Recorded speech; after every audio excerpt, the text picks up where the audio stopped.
హన్మకొండలోని భీమారంలో ఉన్నటువంటి శ్యామల చెరువు రియల్టర్ల కబ్జాకోర్ల చేతిలో బందీగా మారింది.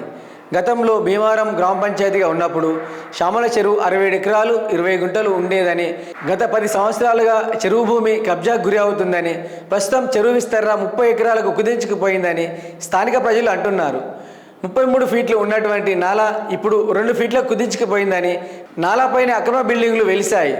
గతంలో భీమారంలోని స్థానిక నేత శిఖంభూమి కబ్జా చేసి పెద్ద ప్రజలకు అంటగట్టి కోట్ల రూపాయలు సంపాదించారని, ఇప్పుడు హైడ్రా తర్వాత వైడ్రా వస్తుందని ప్రజలు స్థానిక నాయకుడిని సంప్రదించగా మీ ఇండ్లకు నా బాధ్యత లేదు అని స్థానిక నాయకుడు అంటున్నారని మరో ఆరోపణ వినిపిస్తుంది.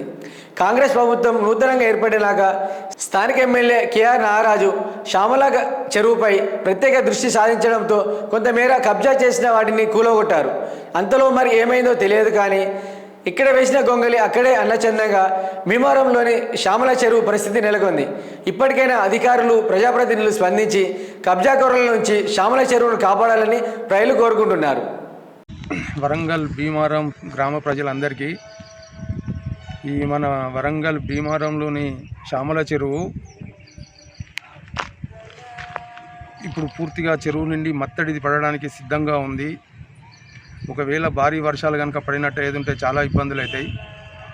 ఈ నాలాలు సరి చేసి నాలాలను క్లియర్గా పరిశీలించి నాలా ఎన్ని ఫీట్లు, ఎంత దూరము, అక్కడ సున్నపు చెరువులో కూడా కలిసేది వాటర్ పోయి కుంటలో, సున్నపు కుంటలో. ఈ చెరువు చాలా పెద్ద చెరువు, 67 ఎకరాల 22 గుంటల చిల్లర చెరువు ఉంటుంది. అది FTLA, ఇంకా బఫర్ జోన్ కూడా ఎక్స్ట్రా ఉంటుంది. అది దీన్నంతటికీ పూర్తిగా చెరువును రక్షించండి. గతంలో కూడా చాలాసార్లు విన్నవించుకున్నాము. ఈ చెరువును కాపాడండి, నాలాను కాపాడండి. ఈ నాలాను మొత్తం క్లియర్ చేసి హైడ్రా తరహాల్లో పూర్తిగా జిల్లా కలెక్టర్ గారు కూడా ఆదేశాలు ఇచ్చినట్టుగా మాకు తెలిసినది. ఒకవేళ అది పూర్తిగా సర్వే చేసి ఆ చెరువును కాపాడండి. ఇంకొకటి ఏంటంటే ఈ చెరువు కింద సుమారుగా 800-900 ఎకరాలు 1200 ఎకరాల చిల్లరగా సుమారుగా పండేది. ఆ పంటలు ఆ రోజులో పండేది. ఇప్పుడు పంటలు లేకపోయినా కూడా మనిషికి పంటను ఆహారానికి దాహం తీర్చేది గ్రౌండ్ వాటరు. గ్రౌండ్ వాటర్ చాలా ఇంపార్టెంటు. ఆ గ్రౌండ్ వాటర్ మనకు బోర్లు వేసుకుంటున్నాము, లక్షలు పెట్టేసి అని అనుకుంటున్నాం ప్రజలం అందరం. ఆ భూమిలోకి నుంచి వెళ్ళి నీళ్ళు వస్తున్నాయి, మేము వాడుకుంటున్నాం అనుకుంటున్నారు.